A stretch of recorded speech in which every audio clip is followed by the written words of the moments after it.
Temukan pria tergeletak di pinggir pantai. Siapa yang menduga jika dia adalah bos besar pemilik perusahaan? Memberi nafas buatan sebagai pertolongan pertama. Beruntungnya pria itu masih dapat tertolong.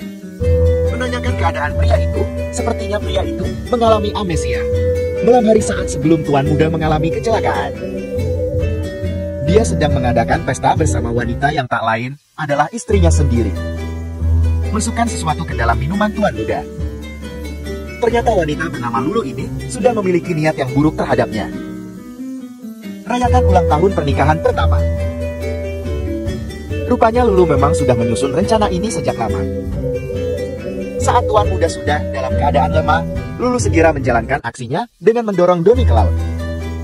Berpikir jika Doni sudah tidak bernyawa dan dinyatakan telah menghilang. Lulu yang merasa jika dia adalah satu-satunya ahli waris dari Doni pun menyatakan jika dirinya lah yang paling berhak atas kepemilikan perusahaan. Menegaskan jika Doni sudah tiada, semua direksi yang bertanggung jawab pada perusahaan pun terkejut dengan putusan Lulu. Aku selaku istri sah dari mendiang. Mulai hari ini akan mengambil alih seluruh grupnya. Sekretaris Doni yang mengetahui niat buruk Lulu pun memberi kabar pada ibu Doni dan memintanya untuk hadir di perusahaan. Di saat semua sudah bersiap untuk ambil suara, tiba-tiba ibu Doni yang merasa jika ini belum waktu yang tepat menghentikan semuanya. Ternyata seluruh aset yang dipegang oleh Doni sebagian masih di bawah pengawasan ibu Doni. Merasa dirinya masih mampu mengurus perusahaan. Ibu Doni pun menyatakan akan bekerja di perusahaan sampai Doni benar-benar ditemukan. Bahkan jika suamiku ditemukan, aku sangat yakin dia pasti sudah tidak bernyawa. Dan saat itu juga semua pasti akan diambil alih olehku, bukan? Benar-benar tidak tahu kejadian apa yang membuatnya bisa berada di tempat itu. Nana yakin jika Doni baru saja tenggelam dan membuatnya terdampar di pinggir pantai. Berpikir jika Doni adalah pria yang baik, Nana pun mengajak dan membawanya ke rumah. Terkejut melihat putrinya membawa pria asing, membuat ibu Nana menjadi marah besar. Ternyata ibu Nana sudah menjodohkannya pada pria kaya raya. Siapkan kencan buta untuknya. Nana malah asik pergi dengan pria lain. Meminta Doni untuk bekerja dan hasilkan uang jika ingin tinggal bersama mereka. Nana tidak terima dan meminta adiknya untuk minta maaf pada Doni. Baiklah, jika kau ingin tinggal di sini, hanya kandang itu yang kosong. Silahkan kau tinggal saja di situ. Sementara ibu Doni yang masih yakin jika putranya masih hidup, memerintahkan sekretaris membuat sayembara untuk menemukan Doni. Pasang foto dan data diri di seluruh media dan stasiun televisi di negara. Siapa yang menduga jika Doni seorang putra kerjaan bisa bekerja sebagai buruh pabrik kecil di desa? Nana yang mulai merasa jika Doni adalah pria yang baik pun mulai merasakan jatuh hati pada Doni. Tak suka melihat sang kakak perhatian pada Doni, adik Nana pun menegaskan akan mencarikan jodoh yang bisa merubah hidup keluarga mereka. Ayo pergi. Aku tidak mau, jangan paksa aku. Antarkan barang dari pabrik tempatnya bekerja. Rupanya Doni datang ke rumahnya sendiri. Ingin serahkan langsung paket pada pemiliknya. Rupanya satpam yang bekerja di rumah Doni pun adalah satpam baru yang tak mengenali wajah bosnya itu.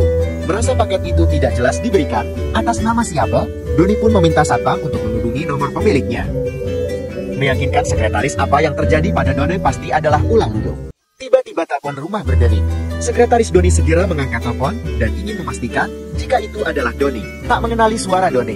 Siapa sangka Doni meminta sekretaris untuk datang dan ambil paketnya secara langsung. Dengan menyesal, sekretaris pun mengatakan jika itu bukanlah Doni. Menjelaskan jika suara itu persis seperti suara Doni. Mereka pun buru-buru datang dan menghampiri gerbang. Menanyakan di mana keberadaan kurir yang bertugas untuk mengantar paket. Satpam hanya memberikan paket yang ditinggalkan oleh Doni untuk sekretaris. Melihat CCTV yang ada di gerbang, ibu Doni meminta sekretaris untuk periksa rekamannya. Melihat posisi Doni yang membelakangi CCTV, sepertinya ibu dan sekretaris tidak bisa membuktikan jika itu adalah Doni. Saat Doni berlari dan meninggalkan rumah, tiba-tiba ibu Doni melihat wajah yang mirip sekali dengan Doni. Perintahkan untuk menemukan Doni secepatnya, sekretaris minta satpam untuk mengejar kurir itu. Beranikan diri temui ibu Nana untuk jujur padanya tentang hubungan mereka. Sepertinya ibu Nana sangat marah dan murka. Berikan uang sebesar 100 juta yang dihasilkan dari Doni bekerja. Nana meminta sang ibu untuk melunasi hutangnya dan berhenti menjodohkannya dengan pria kaya. Ibu Nana yang tahu jika uang itu bukanlah milik Doni pun menegaskan tidak akan pernah menyetujui hubungan mereka berdua. Benar-benar murah. Menganggap jika Nana adalah wanita yang bodoh. Ibu Nan pun meyakinkan jika dia tidak akan pernah merestui mereka menikah. Pokoknya aku hanya ingin menantu kaya. Dan aku sangat yakin jika Doni orang kaya. Saat mereka akan meninggalkan rumah dan memutuskan mencari kontrakan, Tiba-tiba adik Nana datang, membawa hadiah yang sangat banyak. Terlihat ibu Nana sangat bangga pada adiknya. Siapa sangka itu adalah hadiah pemberian seseorang yang akan dijodohkan dengan Nana. Meminta Nana untuk menerima lamaran dari pria pilihan adiknya. Dengan tegas Nana tidak akan menerima dan mau menikah dengan pria pilihan ibunya. Meminta ibu dan adiknya berhenti mencampuri urusannya. Sekali lagi Nana tegaskan hanya akan menikahi Doni. Menghina dan merendahkan Doni. Ibu Nana menyesal telah memberinya tempat tinggal dan membantunya. Doni yang merasa ibu dan adiknya Nana sudah keterlaluan memperlakukan Nana. Selama ini pun berpikir jika mereka menjual Nana demi kepentingan pribadi. Doni pun menegaskan akan mengadukan mereka pada kepolisian. Adik Nana yang murka pun segera menghantam kepala Doni dengan gagang besi. Melihat Doni yang kesakitan, Nana pun mengkhawatirkan dirinya. Meyakinkan jika dirinya baik-baik saja, Doni meminta Nana untuk tidak mengkhawatirkannya. Memastikan jika mulai hari itu dia adalah wali dari Nana, Doni pun minta izin untuk menikahinya. Berjanji akan penuhi semua yang mereka inginkan dari Doni. Sepertinya Doni sudah ingat siapa dirinya. Meyakinkan jika dia tidak berbohong pada keluarga Nana, Doni pun segera menghubungi keluarganya. Sementara 3 bulan sejak kehilangan Doni, Lulu yang sudah sangat yakin jika suaminya itu sudah tiada, menegaskan akan segera mengambil alih perusahaan secepatnya. Ibu Doni yang tak terima atas sikap Lulu pun menegaskan jika Doni masih hidup dan tunjukkan bukti pada semua kepala direksi. Minta semua direksi untuk ambil keputusan. Sepertinya kali ini Lulu akan berhasil. Di saat semua ambil peran untuk memberikan suara, ibu dan sekretaris Doni mendapat penjagaan ketat dari pengawal Lulu. Tiba-tiba Doni menghubungi, menyatakan jika dirinya masih hidup dan baik-baik saja. Melihat ada panggilan masuk, sekretaris yakin jika itu Doni dan meminta ibu mengangkat panggilan dengan follow besar. Meyakinkan dirinya masih hidup dan baik-baik saja. Doni meminta agar Lulu diberhentikan dari. Ibu Doni yang murka melihat tindakan Lulu pun menyatakan akan memberinya sanksi keras. Memastikan jika tuan muda masih hidup dan baik-baik saja, semua kepala direksi dibuat lega. Sepertinya Lulu tidak percaya dengan apa yang dia dengar. Sekretaris Doni memintanya untuk berhati-hati. Baiklah, kalau dia masih hidup, mengapa dia baru kembali sekarang? Tak terima dengan apa yang baru saja terjadi, Lulu pun tinggalkan perusahaan. Ibu Doni yang merasa lega dengan kabar baik dari putranya pun tak sabar ingin tahu apa yang sebenarnya menimpa sang putra. Ternyata Doni mengalami amnesia. Sementara adik Nana yang muak dengan pengakuan Doni pun memintanya untuk berhenti berbohong. Lagi-lagi Doni menegaskan jika dirinya akan memberikan bukti bukan hanya omong kosong. Cukup, pokoknya kakakku hanya akan menikahi pria pilihanku. Jadi kau camkan itu baik-baik. Tapi di sini akulah yang punya keputusan. Cukup. Tak lama kemudian rombongan dari pria yang akan dijodohkan dengan Nana pun datang. Terlihat dari pakaian yang dikenakan pria itu, sepertinya dia bukanlah orang sembarangan. Namun tak membuat Doni takut. Justru Doni malah mengancam akan membuat pria itu menyesal. Tak terima jika Doni merendahkan dirinya, dia pun meminta Doni untuk minta maaf padanya. Adik Nana juga yang sudah muak dengan Doni, meminta pria itu memberi pelajaran pada Doni. Mengatakan jika Doni mengaku-ngaku sebagai ketua grup No. 1 dunia, Ibu Nana pun tak terima dan meminta Doni segera angkat kaki dari rumah mereka. Mendengar pengakuan dari keluarga Nana, sepertinya pria ini kesal ini meminta pengawal untuk menghajar Doni. Saat Doni sedang dihajar oleh para pengawal pria itu, tiba-tiba datanglah Lulu dengan pengawalnya. Terkejut melihat Doni masih hidup dan dalam keadaan baik-baik saja. Siapa sangka ternyata pria yang akan dijodohkan dengan Nana rupanya bawahan dari perusahaan keluarga Lulu. Doni sangat murka pada Lulu, menegaskan jika dia menikahi Doni hanya karena kekuasaan. Terlihat Doni tidak bisa terima dan akan membalas perlakuan Lulu padanya. Adik Nana yang mengetahui jika keluarga Lulu adalah orang yang sangat berpengaruh di desa mereka pun membela Lulu. Meminta Doni untuk diam dan tak perlu bicara omong kosong. Sepertinya Lulu juga sudah memiliki rencana busuk lagi untuk menyingkirkan Doni. Nana yang tak terima jika Doni sudah diperlakukan sedemikian rupa pun ikut membela dan membantu Doni. Menegaskan akan menghadapi Lulu secara pribadi. Nana pun akan memastikan Lulu menyesali perbuatannya. Lulu yang merasa memiliki kuasa di desa itu pun kembali mengancam akan menghancurkan keluarga Nana dengan satu tujuh. Mengancam akan menghancurkan Doni, tiba-tiba pria itu berhenti. Dapat telepon dari seseorang sepertinya kali ini sudah tak ada lagi maaf bagi pria sombong itu. Saat sebelum pria itu datang, rupanya Doni sudah menghubungi orang perusahaan untuk memekatnya. Itu adalah balasan bagi orang yang sudah berani berkata kasar dan menghinaku. Mulai hari ini dan seterusnya, kau tidak diperbolehkan berhubungan dengan perusahaanku. Itu tidak mungkin.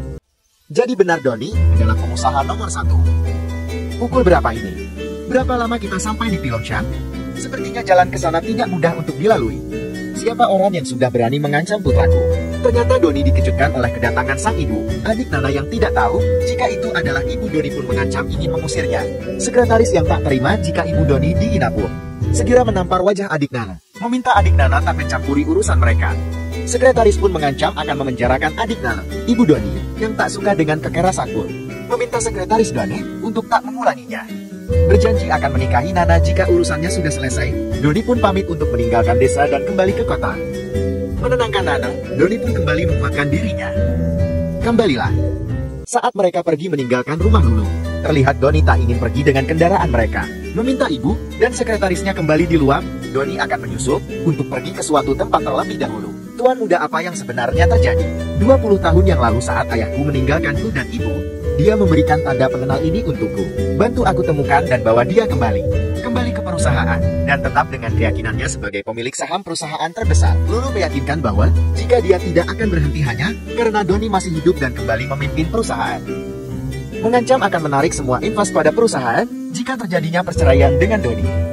Sepertinya kali ini Lulu akan mencari jalan lain untuk menghancurkan Doni. Berpikir Doni akan takut dengan ancaman Lulu, Doni pun memberanikan diri untuk kembali ke perusahaan. Tak mau membuka dan menjatuhkan Lulu secepat itu, sepertinya Doni sudah merencanakan sesuatu yang lebih menyakitkan untuk Lulu. Ternyata Lulu yang sudah mengancam para direksi pun berhasil memenangkan haknya untuk menjadi salah satu penguasa di perusahaan itu. Sekarang kau bisa lihat seberapa besar kuasaku di grup Lim. Aku punya banyak suara untuk menghancurkanmu. Dasar wanita licin. Dengan sengaja kau membunuhku dan sekarang masih ingin menjatuhkanku. Siapa bilang kau bisa menginjak-injak anakku di bawah kakimu yang kotor? Temukan bukti kecurangan Lulu terhadap perusahaan. Dan dapatkan juga bukti pengkhianatannya pada Doni. Ibu Doni sudah menyerahkan penyelidikan ini kepada pihak yang berwajib. Meminta semua dewan direksi membuka mata dan melihat semua dengan jelas. Meminta Lulu beserta para pengikutnya untuk pergi dan tinggalkan perusahaan secepatnya. Namun Lulu masih tidak takut, bahkan dengan berani merobek data bukti di hadapan Ibu Doni serta seluruh dewan direksi yang hadir. Menegaskan, jika dia sampai menarik saham, dia akan menjamin seluruh dewan direksi dipecat. Minta semua dewan direksi untuk mengikutinya dan menolak kembalinya Doni yang palsu itu. Menganggap Lulu adalah pahlawan. Di kalangan wanita, semua orang yang ada di sana pun mengaguminya. Ibu Doni yang terlihat kecewa dengan semua perbuatan bawahannya yang berkhianat pun murka. Berpikir hanya karena uang dan juga kekuasaan, semua orang tidak ada yang bisa mengenali atasannya. Siapa yang bisa membuktikan jika dia adalah ketua kita? Aku saja yang istrinya tidak bisa mengenali pria yang mengaku-ngaku sebagai suamiku ini. Kalau begitu lebih baik kita pergi dan selidiki semua ini. Lulu beserta orang-orang yang berkhianat pada Doni pun meninggalkan ruangan itu. Terlihat Doni sangat kecewa, dan ibu yang berusaha menguatkan Doni dalam keterpurukannya, mengancam akan menghancurkan orang-orang yang sudah menindas dan merendahkannya. Sementara itu, sekretaris yang masih menjalankan perintah untuk mencari tahu tentang liontin milik ayah Doni, berjalan menelusuri petunjuk yang diberikan oleh Doni padanya. Pas dia hendak berjalan memasuki kampung lain, tiba-tiba ada sekelompok pria yang berniat jahat padanya. Sekretaris Doni yang ketakutan pun berteriak meminta pertolongan. Merasa dirinya akan ditindas oleh para bajingan itu, tiba-tiba datanglah Priung dengan para ajudan membantu dan menyelamatkannya. Seperti bukan pria biasa, nampaknya dia adalah pria yang memiliki kekuasaan besar. Tak beri kesempatan sekalipun, kedua pria yang mengganggu sekretaris Doni segera diberi hukuman. Mengetahui jika dia adalah orang kiriman Doni untuk menemukan pria itu, terlihat jelas dia adalah kerabat dekat Doni. Meminta sang ayah untuk kembali ke perusahaan dan bantu Doni untuk selamatkan perusahaannya. Sekretaris Doni pun menyerahkan amanat yang Doni berikan padanya. Ternyata ayah Doni beruntung masih memiliki anak yang mengingat dan tak pernah melupakan janji mereka, menegaskan akan kembali dan menyelamatkan Doni. Ayah Doni pun akan ikut dengan sekretarisnya ke kota. Siapkan semua tentara pasukan. Sudah saatnya kita kembali menyerang musuh yang berselimut di dalam perusahaan untuk membuat kesan yang baik di depan Raja Beijing. Sementara Lulu yang sudah mendapatkan para kolega untuk bergabung dan bekerja sama dengannya pun sudah siapkan acara besar. Merencanakan akan membangun proyek dan pembangunan besar di negara yang akan dikuasainya. Pengusaha mana yang tidak tertarik? Serahkan beberapa proposal persetujuan kerjasama. Sepertinya kali ini Lulu akan berhasil menghancurkan Doni. Saling percaya satu sama lain. Lulu pun menandatangani kontrak kerja yang sudah disepakati. Dengan senang hati kami siap untuk bekerja sama dengan Tuan Do. Merasa jika dirinya masih memiliki hak untuk memutuskan persetujuan kerjasama, meminta Lulu hentikan niat buruknya. Sudah cukup, omong kosong apa yang kau bicarakan. Kau tahu ini perusahaanku. Ingat, jika bukan karenaku kau bukanlah siapa-siapa di sini. Nona Lulu, siapa pria ini? Mengapa dia sangat tidak sopan padamu? Di perjalanan, sekretaris Doni yang sangat mengenal dekat paman yang tak lain adalah Dani sangat berterima kasih atas kesediaannya untuk kembali. Mengatakan jika putranya telah ditipu oleh pengkhianat, yaitu istrinya sendiri. Ayah Doni sangat marah dan tak percaya. Sekretaris Doni pun meminta untuk memberikan keadilan bagi Doni. Kau tak perlu khawatir, Nan. Aku tidak akan pernah melepaskan orang-orang yang sudah berani menindas putraku. Kita tak boleh menyerah. Mana mungkin aku menyerah semudah itu? Mau sampai kapan kau berpikir, jika itu adalah putramu, dia itu penipu? Jadi aku sarankan pada kalian, angkat kaki dari sini sekarang juga. Sepertinya para pecundang ini tidak mengerti bahasa halus. Mungkin mereka ingin melihat kehancuran mereka perlahan-lahan, dan menikmati detik demi detik kehancuran mereka. Saat para ajudan Tuan Do menghampiri dan ingin menyeret Doni keluar, Ibu Doni menghalangi dan mengancam mereka. Tunggu apa lagi, seret mereka. Meminta mereka semua hentikan kecurangan ini dan memberi kesempatan. Jika kalian mau berhenti sekarang, aku masih memberikan 1 kali kesempatan. Tuan Do, acara akan segera dimulai. Lebih baik Anda seret saja orang ini keluar. Khawatir Doni hanya akan membawa masalah. Tuan Do pun memaksa bawahannya untuk menyeret Doni. Muak melihat Ibu Doni yang terus saja membantu putranya, pria itu pun mendorong Ibu Doni hingga terjatuh. Tak lama dari aksi bejat mereka pada Ibu Doni, tiba-tiba Panglima datang dan hentikan perbuatan mereka. Terkejut melihat kedatangan Panglima besar ke perusahaan itu, semua pengkhianat pun memberi salam padanya. Menjelaskan pada Panglima jika Doni dan ibunya mencoba membuat kerusuhan di perusahaan, mereka ingin berikan hukuman. Lantas tindakan yang sudah kalian lakukan ini, apa sudah benar? Bukan begitu, Panglima? Benar, Ketua. Aku sudah tahu semua kebusukan yang kalian lakukan. Beraninya kalian mengkhianati putraku dan menindasnya terang-terangan. Tak percaya dengan apa yang mereka dengar, sepertinya mereka sudah tak memiliki kesempatan. Jadi Anda benar adalah Tuan Muda Doni. Sekarang, apa gunanya lagi kalian mempercayaiku? Menyesal telah mempercayai Ulu. Sepertinya kali ini, mereka semua akan hancur. Ternyata benar dia adalah Tuan Muda kita yang asli. Aku tidak percaya jika aku bisa berkhianat pada kepercayaan yang sudah dia berikan selama ini padaku. Pengawal seret mereka pergi dari sini. Terus memohon agar diberi kesempatan. Bagaimana ini? Ketua mohon maafkan kami. Kami akui kami salah dan menyesal telah mempercayai Lulu. Sudah tak ada lagi kesempatan, seret mereka keluar. Ketua, aku tidak bermaksud mengkhianati Anda. Panglima, tolong berikan aku kesempatan untuk menebus kesalahpahaman ini. Cepat pergi dari sini, atau aku patahkan tangan dan kakimu sekarang juga. Tuan Muda tak apa, biar aku sendiri yang lakukan ini. Kau tak perlu kotori tanganmu. Melihat keberanian Tuan Do, sepertinya orang-orang Lulu mulai dibuat tak berkutik. Katakan padaku, Ketua, apa yang bisa kulakukan untuk membantumu? Melihat semua yang terjadi di depan mata, Lulu pun memohon agar Doni mengampuninya. Aku benar-benar tahu jika aku salah. Jadi tolong maafkan aku. Maafkan katamu. Sepertinya kau belum mengenalku lebih dalam. Aku memang terlihat baik. Tidakkah kau tahu seberapa bajingannya aku dari dalam? Kau lupa sudah sengaja ingin membunuhku. Maafkan aku tidak sengaja. Aku mohon suamiku, tolong beri aku kesempatan sekali lagi saja. Sepertinya kau juga lupa sudah berapa kali aku memberimu kesempatan. Tapi kenapa kau malah mengabaikannya? Tangkap dan seret semua pengkhianat ini. Tidak, jangan, tolong maafkan aku, Ketua. Aku sangat menyesal. Terus memohon agar dimaafkan, sepertinya kali ini sudah tak ada lagi kesempatan yang diberikan pada mereka. Istriku, terlihat Ibu Doni yang kecewa pada ayah Doni. Rupanya kepergian ayah Doni selama bertahun-tahun ternyata tak direstui oleh Ibu Doni. Beraninya kau muncul setelah bertahun-tahun meninggalkanku. Kau kan tahu aku ingin mengabdi pada negara yang aku cintai ini. Masih berani bicara seperti ini. Aku tahu dan mengerti pada pilihanmu saat itu. Makanya aku sengaja bertengkar denganmu dan membiarkanmu pergi. Baiklah ayah, kalau begitu aku permisi sebentar. Silahkan, Nak. Rupanya Doni sengaja pergi untuk memenuhi janjinya pada Nana. Membawa Nana di hadapan orang tuanya, Doni pun tak lupa mengenalkan ayahnya, yaitu seorang panglima besar. Halo Paman dan halo juga Bidding, aku Nana. Senang melihat Nano yang sangat tulus pada Done, kedua orang tua Done tak punya alasan apapun untuk menolaknya untuk menjadikannya menantu. Aku sudah mendengar semua tentangmu dari putraku. Maka sebagai seorang ibu, aku yakinkan kau memang pantas mendapatkan cinta dari kami semua. Ini pakailah gelang penerus generasi keluarga kami. Sebagai pengikat bahwa kau sekarang adalah bagian dari keluarga kami, aku ucapkan terima kasih banyak, Bu. Meminta Doni untuk pergi ke keluarga Nana dan berikan semua mahar yang mereka inginkan.